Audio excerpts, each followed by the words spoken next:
Hello student, आज हम discuss करने जा रहे हैं हमारी मेजर टेस्ट का पेपर। तो चलो उसके अंदर हम क्वेश्चन देखते हैं बॉटनी के। तो in an old dicotyledonous stem the sequence of tissue from outside to inside. तो सीक्वेंस क्या होता है आउटसाइड टू इनसाइड? तो ऑप्शन के अंदर देखो कि करेक्ट सीक्वेंस कौन सा है, थर्ड नंबर का। तो बाहर क्या होता है, फेलम, फिर उसके बाद एंडोडर्मिस, फिर उसके बाद पेरिसाइकल, और उसके अंदर कौन होता है, फ्लोएम होता है। तो ये आउटसाइड टू इनसाइड सीक्वेंस है। फिर उसके बाद नेक्स्ट क्वेश्चन देखते हैं, मैच द कॉलम्स। तो इसके अंदर हम देखते हैं कि स्प्रिंगवुड को हम क्या कहते हैं, अर्लीवुड। ऑटमवुड को क्या कहते हैं, लेटवुड। हर्टवुड क्या है, मैकेनिकल सपोर्ट प्रोवाइड करता है। और सैपवुड क्या करता है, conduction of water and minerals का काम करता है। फिर उसके बाद नेक्स्ट क्वेश्चन देखते हैं कि read the following statement with respect to dicot stem and select correct option. तो इसके अंदर हम देखते हैं कि फर्स्ट स्टेटमेंट क्या है, the epidermis is covered with thick layer of cuticle. तो थिक लेयर ऑफ क्यूटिकल होता है या थिन लेयर होता है, तो थिन लेयर ऑफ क्यूटिकल होता है। फिर उसके बाद सेकंड क्या है, the cells of endodermis are rich in the starch grain. तो ये करेक्ट है। फिर उसके बाद the pericycle is present on the inner side of endodermis. तो एंडोडर्मिस के इनर साइड पे कौन होती है, pericycle. And above the phloem किसके फॉर्म में, सेमिलुनर पैचेस में कौन होते हैं, स्क्लेरेनकाइमा। तो ये भी क्या है, करेक्ट स्टेटमेंट है। फिर उसके बाद vascular bundles are arrange in ring. तो रिंग अरेंजमेंट होती है, ये भी हमने पढ़ा है। तो ऑप्शन नंबर 4 क्या है, करेक्ट है। फिर उसके बाद हम देखते हैं कि endodermis of dicot stem is also called. तो एंडोडर्मिस को क्या कहते हैं डाइकॉट स्टेम के अंदर, तो स्टार्च शीथ कहते हैं। फिर उसके बाद द कंपोजिशन ऑफ स्टील। तो स्टील का कंपोजिशन क्या होता है, पिथ है, पेरिसाइकल है, तो वैस्कुलर बंडल है। तो इसको हम क्या कहते हैं, स्टील कहते हैं। फिर उसके बाद नेक्स्ट क्वेश्चन देखते हैं कि companion cells are associated with. तो कंपेनियन सेल्स किसके साथ एसोसिएट होते हैं, सीव ट्यूब्स के साथ। फिर उसके बाद देखते हैं कि जिम्नोस्पर्म जो है ये क्या है, सॉफ्ट वुडेड है एज दे लैक। तो उसके अंदर क्या लैक होता है, तो हम देखते हैं कि जो वेसल्स है, ये वेसल्स किसका कैरेक्टरिस्टिक्स होता है, एंजियोस्पर्म का। तो ये जिम्नोस्पर्म के अंदर नहीं होते। फिर उसके बाद कॉम्प्लीमेंट्री सेल्स अकर इन। तो कॉम्प्लीमेंट्री सेल्स किसके अंदर हम पाए जाते हैं, तो हमने देखा जो लेंटी सेल्स होते हैं इसके अंदर क्या होता है, कॉम्प्लीमेंट्री सेल्स होते हैं। फिर उसके बाद नेक्स्ट क्वेश्चन के अंदर देखते हैं कि जो प्लांट्स हैविंग लिटल और नो सेकेंडरी ग्रोथ, किस प्लांट के अंदर लिटल और सेकेंडरी ग्रोथ होती ही नहीं है। तो ये हम देखते हैं कि जो ग्रासेस है, इस ग्रासेस के अंदर क्या होता है, सेकेंडरी ग्रोथ अब्सेंट होती है, क्योंकि वो क्या होते हैं, मोनोकॉट्स होते हैं।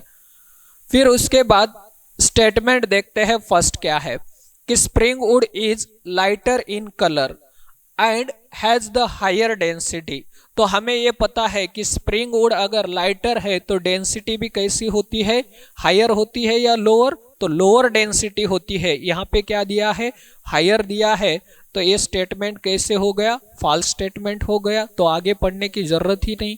फिर उसके बाद statement second, in spring season cambium is active. Spring season के अंदर कैम्बियम क्या है, लेस एक्टिव होता है क्या, नहीं। तो कैसे होता है, वेरी एक्टिव, मतलब मोर एक्टिव होता है। तो ये भी स्टेटमेंट कैसा होता है, फॉल्स होता है।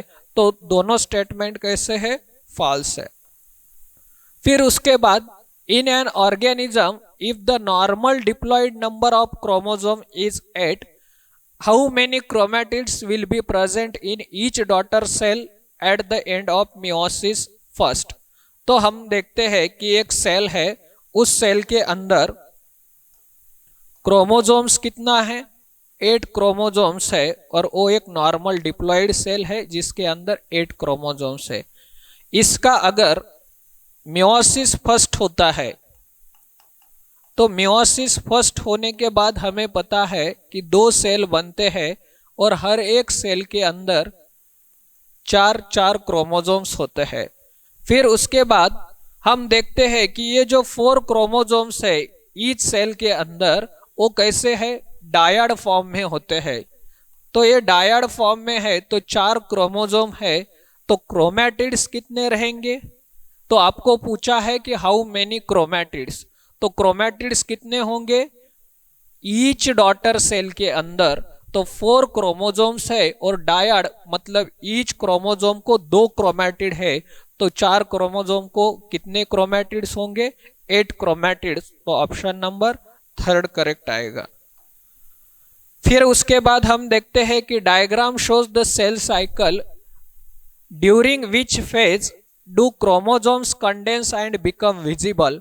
तो यहाँ पे ए दिख रहा है, बी दिख रहा है, सी दिख रहा है, तो ये क्या है? ये तो पूरी इंटरफेज है और इंटरफेज के अंदर हमें क्रोमोसोम नहीं दिखते, तो क्रोमोसोम किसके अंदर दिखते हैं? एम फेज के अंदर। तो ऑप्शन क्या आएगा? D is correct answer. फिर उसके बाद नेक्स्ट क्वेश्चन देखते हैं कि in meiosis haploid cells are form during this process the nuclear membrane and nucleolus disappear. तो कितनी बार nuclear membrane and nucleolus disappear होता है? तो 2 बार होता है, ये हमें पता है। 2 बार कहाँ पे? प्रोफेज फर्स्ट के अंदर भी होता है और प्रोफेज सेकंड के अंदर भी डिसअपियर होता है। फिर उसके बाद नेक्स्ट हम देखते हैं कि yeast complete cell cycle in. तो ईस्ट जो है अपनी सेल साइकिल कितने मिनट्स के अंदर खत्म करती है? तो 90 मिनट्स के अंदर उसका जनरेशन टाइम है।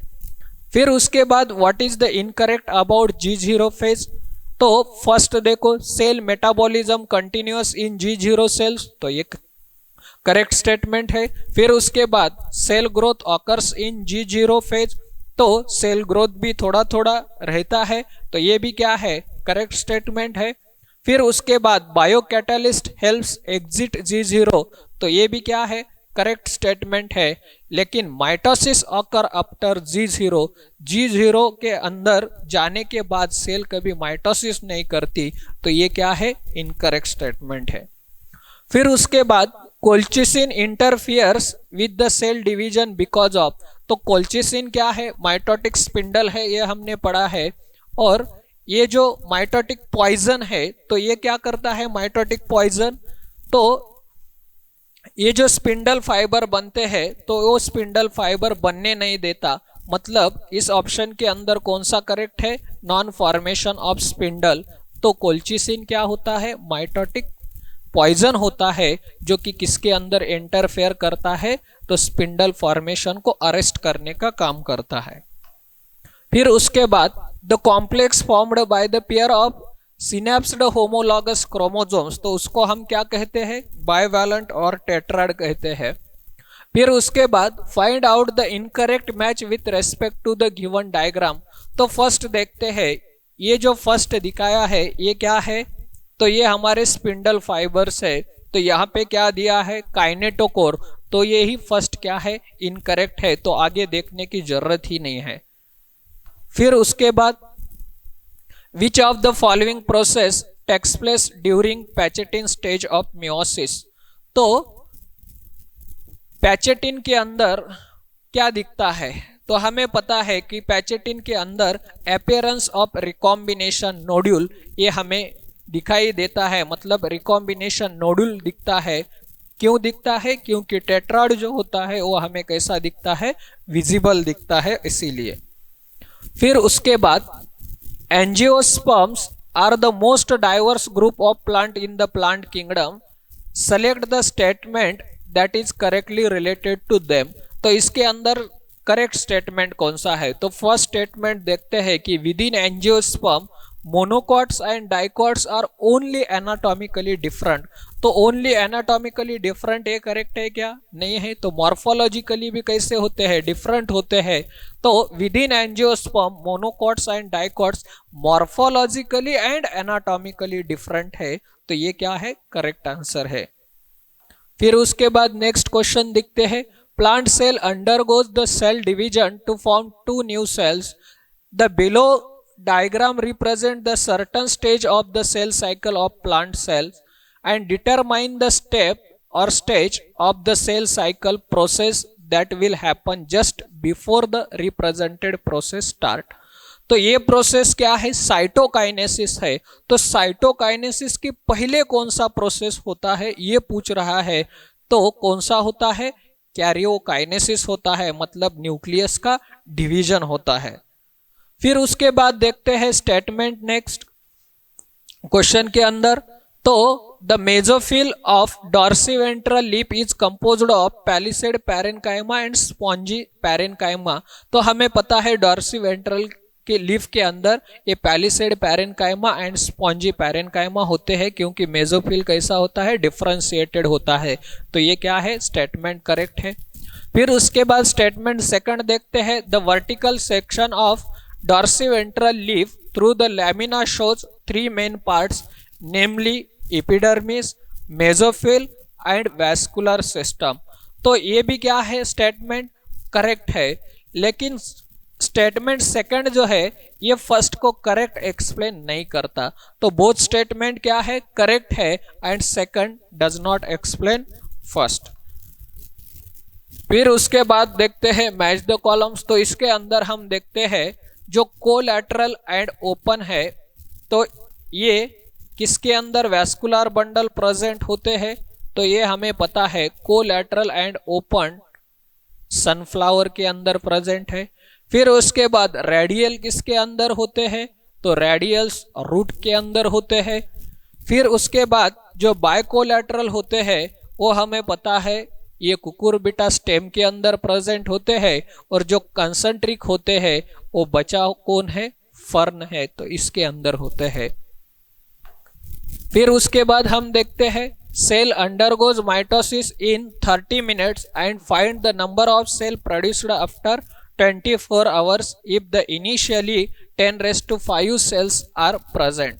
तो हमें पता है कि एक सेल डिवाइड करने के लिए और 2 सेल बनने के लिए टाइम कितना लग रहा है? 30 मिनट्स।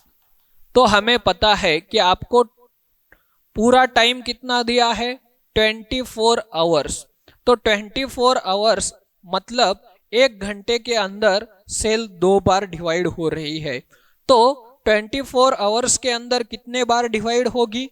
तो 48 टाइम्स क्या होगी? डिवाइड होगी। और हमें फॉर्मूला तो पता है 2 to the power n into initial cells. तो इनिशियल सेल्स कितने हैं? 10⁵ है, और जनरेशन टाइम क्या है? 48 टाइम। तो 2 into 2 to the power 48 into 10⁵, ये क्या है? ये करेक्ट आंसर है। फिर उसके बाद next in S phase the amount of DNA. तो एस फेज के अंदर अमाउंट ऑफ डीएनए क्या होता है? डबल होता है। एंड हमें पता है कि जो नंबर ऑफ क्रोमोसोम्स होते हैं वो क्या होते हैं? रिमेन सेम होते हैं हर एक सेल के अंदर। तो ये हमने ऑलरेडी देखा है, और शायद आपके सभी क्वेश्चन के आंसर आए होंगे। सभी को हैप्पी दिवाली। Thank you.